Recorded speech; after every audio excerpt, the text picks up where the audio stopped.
If you're a diehard Browns fan and love breaking down the game like we do, hit that subscribe button and turn on the bell so you never miss a blitz. The Cleveland Browns are once again at the center of the NFL conversation, but not for the reasons their fans would have hoped. After a rocky 1-3 start to the season, head coach Kevin Stefanski and the organization have decided to make a major shakeup at the most important position on the field. Veteran Joe Flacco, the man brought in for his experience and supposed ability to provide stability, has been sent to the bench. In his place, the Browns are handing the keys to rookie quarterback Dillon Gabriel, who will make his first NFL start in Week 5 against the Minnesota Vikings in London. This decision doesn't just mark a pivotal moment for the franchise this season. It continues a decades-long saga of instability at quarterback that has haunted Cleveland since its return to the league in 1999. Gabriel will be the 41st different quarterback to start for the Browns in that time span, a statistic that is as unbelievable as it is frustrating for a fan base that has been desperate for consistency. The move was widely expected after Flacco's struggles became impossible to ignore. Through the first 4 games, the veteran posted a completion percentage barely above 58%, throwing for 815 yards with only 2 touchdowns against 6 interceptions. Those numbers don't just reflect a quarterback battling rust. They reflect a player who can no longer lead an offense effectively in today's fast-paced, high-octane NFL. Flacco was also sacked 9 times, and while part of that blame falls on the offensive line, his lack of mobility and tendency to hold the ball too long turned pressure into disaster. The low point came during Cleveland's Week 2 blowout loss to Detroit, where Flacco was pulled in favor of Gabriel late in the game. It was then that fans got their first real glimpse of the rookie, who immediately injected some life into an otherwise dismal performance. Gabriel's NFL debut was brief, but it was perfect in terms of execution. He completed all 3 of his pass attempts for 19 yards, including an impressive 8-yard touchdown strike to Dylan Sampson with less than 2 minutes left on the clock. It didn't change the outcome of that particular game, but it gave the fan base a glimpse of hope. Hope that perhaps this undersized, left-handed rookie from Hawaii could offer something different, something better, than the carousel of quarterbacks who have come before him. That small sample size, paired with Flacco's ineffectiveness, was enough to convince Stefanski and his staff to make the switch. Now, Gabriel won't just be a feel-good late-game story. He'll be the starter leading Cleveland into an international showcase against the Vikings. When you look at Gabriel's journey, it's clear why the Browns were willing to give him this opportunity so early. His college career was nothing short of prolific. Spanning 6 seasons across UCF, Oklahoma, and Oregon, he put up video game-like numbers, amassing 18,722 passing yards, 155 touchdowns, and just 32 interceptions. That kind of production over such a long stretch demonstrated not only his arm talent, but also his durability and consistency. His best year came at Oregon, where he threw for 3,857 yards, 30 touchdowns, and only 6 interceptions, earning him a spot as a Heisman Trophy finalist. That season proved to NFL scouts that he wasn't just a product of friendly offensive systems. He had the poise, accuracy, and football IQ to compete at the next level. The Browns used the 94th overall pick in the 2025 NFL Draft to bring him aboard. And though few expected him to start this soon, circumstances have pushed him to the forefront. But let's not sugarcoat it. This isn't just about Gabriel's potential. This move is also an indictment of Joe Flacco and, to some extent, the Browns' decision-making. Rex Ryan, never one to hold back, blasted the idea of sticking with Flacco earlier this week on ESPN's Get Up. He didn't mince words, flat out saying, "This guy can't play. He couldn't play 8 years ago. And he's your starting quarterback? Give me a break." Ryan went further, saying it doesn't matter who replaces him, whether it's a rookie, a short lefty under 6 feet tall, or anyone else. The bottom line is that Flacco no longer gives the Browns a chance to win. Harsh words, but given what we've seen on the field, it's hard to disagree. The decision to go with Gabriel is also emblematic of the Browns' long-standing quarterback woes. Since 1999, they have rolled out 40 different starters before him, a revolving door that has seen high draft picks flame out, veterans fall short, and promising prospects fail to develop. Since Stefanski took over in 2020, 12 different quarterbacks have now started for Cleveland. That number alone is staggering, considering most successful franchises are lucky enough to have one, maybe two, starters during that span. For the Browns, it has become a cycle.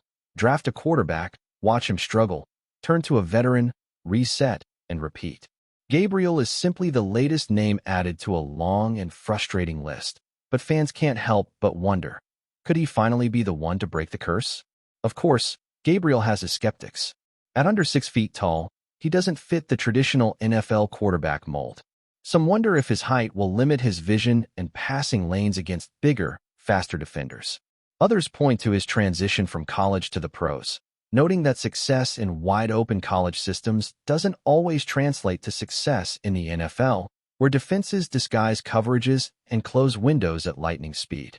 Still, what Gabriel brings to the table that Flacco does not is mobility. He can move inside and outside the pocket, extend plays with his legs, and deliver accurate throws on the run. In today's NFL, where improvisation often separates good quarterbacks from great ones, that skill set might be exactly what the Browns need. There's also the psychological factor to consider. Starting a rookie energizes not only the fan base, but also the locker room.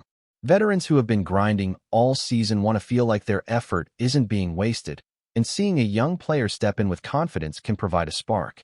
Gabriel has the demeanor of a gamer, calm under pressure, willing to take risks, and never shying away from the big moment. Those traits served him well in college, and now Cleveland hopes they'll carry over to the NFL. This weekend's matchup against Minnesota offers a fascinating test. The Vikings' defense hasn't exactly been dominant, but they are aggressive and love to send pressure. For a rookie quarterback, that means quick decision-making will be crucial. Gabriel won't have the luxury of sitting in the pocket and surveying the field. He'll need to rely on timing, anticipation, and his ability to escape when the play breaks down. It's a tall order for a first start, especially on the international stage in London with the eyes of the football world watching. Kickoff is set for 9:30 a.m. Eastern on NFL Network, and you can bet this will be one of the most talked about games of the week, regardless of the final score. For the Browns, this move signals both desperation and opportunity. At 1-3, the season is slipping away, but it's far from over. The AFC remains wide open, and if Gabriel can provide even average quarterback play, Cleveland's strong defense and capable running game could keep them competitive. That's the hope, anyway. The fear is that Gabriel struggles, the losses pile up, and the Browns are once again left searching for answers in a familiar place, the quarterback room. Still, at this point, the franchise has nothing to lose by giving him the chance. Flacco wasn't the answer. Maybe Gabriel can be. And so, as Sunday approaches, the narrative writes itself. A struggling team, a benched veteran, a rookie thrust into the spotlight, and a fan base yearning for something, anything, that resembles hope. Dillon Gabriel may not be the prototype, and he may not even be ready, but he is the next man up in Cleveland's never-ending quarterback saga. Whether he becomes a footnote or a franchise savior remains to be seen, but for now, he represents possibility. And in Cleveland, after years of disappointment, possibility feels like a breath of fresh air. Enjoying the content so far? Smash that like button and drop your take in the comments. We want to hear what you think about the Browns this season. Deshaun Watson, the quarterback who has been at the center of more headlines than anyone could have predicted, finally broke his silence. After weeks of whispers, speculation, and subtle jabs from various corners of the league, Watson took a moment that everyone in the Browns world, and honestly across the NFL, had been waiting for. Sitting down for what some insiders describe as an unplanned but incredibly candid interview, Watson addressed the swirling rumors about his role as a starter, the ongoing debates surrounding his position, and the criticism that has followed him since arriving in Cleveland. The air around the Browns' training facility has been thick with speculation, with fans and analysts alike trying to parse every glance, every throw, every minor misstep during practices and games. And now, Watson has spoken, leaving very little room for misinterpretation. In a calm but pointed manner, he made it clear he is in peak condition, fully ready, and entirely focused on being the man to lead the Browns forward. The subtle tone of defiance in his words, however, is what's sending shockwaves across the league. "I'm at a high level to play," Watson said, almost as if daring anyone to question his place. But the way he phrased it, with that quiet confidence and a hint of impatience, has sparked a flurry of reactions across social media and sports talk shows. Analysts are dissecting every syllable, trying to figure out whether this is simply a statement of readiness or a pointed response to the people who have been second-guessing him since day one in Cleveland. What makes Watson's statement so intriguing is the backdrop against which it came. The Browns, a team with passionate fans and high expectations, have been navigating turbulence in their quarterback situation for some time. Watson, whose college days at Clemson were marked by brilliance and a national championship in 2016, came into the NFL with sky-high expectations. Drafted 12th overall by the Houston Texans in 2017, he quickly earned a reputation not just for his talent, but for his poise under pressure, his arm strength, and a capacity to read defenses in ways that often left fans and commentators in awe. Yet, despite his undeniable skill, Watson's professional journey has been anything but smooth. Injuries, team controversies, and a complex off-field narrative have colored his NFL story, sometimes overshadowing his on-field capabilities. Now, in Cleveland, the chatter has been relentless, and Watson's latest comments feel like both a rebuttal and a declaration of intent. The underlying message is clear. He is here, he is ready, and he will not be underestimated. The timing of this statement couldn't be more tantalizing. With the preseason intensity ramping up, the Browns are in a phase where decisions about who will command the huddle week in and week out are under scrutiny. Rumors about possible shifts in offensive strategy, tweaks to the quarterback rotation, and the coaching staff's evaluation methods have all been swirling, making the environment ripe for speculation. And into this swirling mix steps Watson, with a comment that is equal parts confidence, challenge, and subtle pressure on the organization. Fans are reading between the lines, wondering whether this is a nudge to the coaching staff, a reminder to the critics, or simply a moment of self-assuredness from a quarterback who has been tested in nearly every way imaginable. Whatever the motivation, one thing is undeniable. It has lit a fire under the conversation surrounding Cleveland's offense. Sports talk shows are buzzing with debate, social media platforms are aflame with hot takes, and even rival teams are taking notice of the shift in tone. Watson's words, though few, carry weight. Weight that only comes from a player who has both championship experience and the knowledge that he has been scrutinized relentlessly. Beyond the immediate shockwave of reactions, there is a deeper narrative at play. Watson is more than just a quarterback. He is a symbol of resilience and perseverance. His journey from Clemson, where he led his team to a national title, to being a first-round pick, and then navigating the highs and lows of the NFL, speaks volumes about his mindset.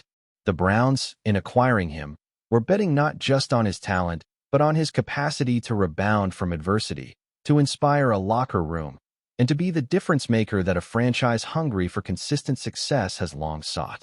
Now, Watson's comments about being at a high level to play can be seen as a reaffirmation of that very narrative. He is reminding everyone, teammates, coaches, critics, and fans alike, that he has not only survived the storm, but is ready to thrive in the calm after it. The subtext, of course, is impossible to ignore. There are whispers of tension within the team hierarchy, speculation about whether Watson feels fully trusted in his role, and debates about whether the coaching strategy aligns with his style of play. Each of these elements adds layers to the seemingly simple statement he made, and it is this complexity that fuels the rumor mill even further. It is also worth noting that Watson's delivery was measured. There was no anger, no defensiveness, just a poised and assertive confidence that suggests a player who knows exactly what he brings to the table. Observers are already comparing this moment to similar standoffs in NFL history, where a star quarterback quietly, almost nonchalantly, reminded the world of his value. And as the Browns navigate their next phase of the season, this statement could very well mark a turning point, both in internal team dynamics and in public perception. Some fans have taken it as a rallying cry, a signal that their quarterback is ready to lead them into what could be a defining chapter for the franchise. Others see it as a subtle pressure move, a reminder that Watson is aware of every whisper questioning his abilities, and he is not here to play second fiddle. The beauty of it, of course, is that the interpretation can swing wildly depending on which narrative you choose to follow, which is exactly why the rumblings continue to grow louder. And of course, no discussion of Watson is complete without revisiting his roots. Clemson, 2016, the national championship. Those moments were defining, both for him as a player and for his emerging reputation as a leader capable of performing under the brightest lights. Every throw, every decision on the field in Cleveland is now inevitably compared to those peak moments in college. There's a sense that Watson carries not only his own ambitions, but the weight of every expectation ever placed upon him, from draft day to his latest remarks. This context amplifies the impact of his statement, making it feel less like a simple comment and more like a declaration that the narrative around him will no longer be shaped solely by rumor and secondhand speculation. He is, quite literally, staking a claim. Derek Watson is here to play at the highest level, regardless of any noise around him. As the rumor mill churns, analysts continue to debate every potential implication. Could this signal a shift in how the coaching staff handles the quarterback rotation? Does it hint at upcoming changes in offensive schemes to better suit Watson's strengths? Or is it merely a confident statement that should be taken at face value? Nobody knows for certain, and that is exactly what makes the situation so tantalizing. Fans speculate, commentators weigh in, and the Browns' locker room hums with the undercurrent of expectation and intrigue. Watson's words are short, but their resonance is immense. They have reopened discussions that many thought had quieted down, injecting fresh energy into every conversation about the Browns' potential this season. In the end, what stands out is Watson himself, a quarterback who has faced intense scrutiny, who has navigated a career full of highs and lows, and who now makes it unmistakably clear that he believes, unequivocally, he is ready. Whether this translates to immediate action on the field or becomes part of a larger strategy within the team remains to be seen, but the rumblings will not die down anytime soon.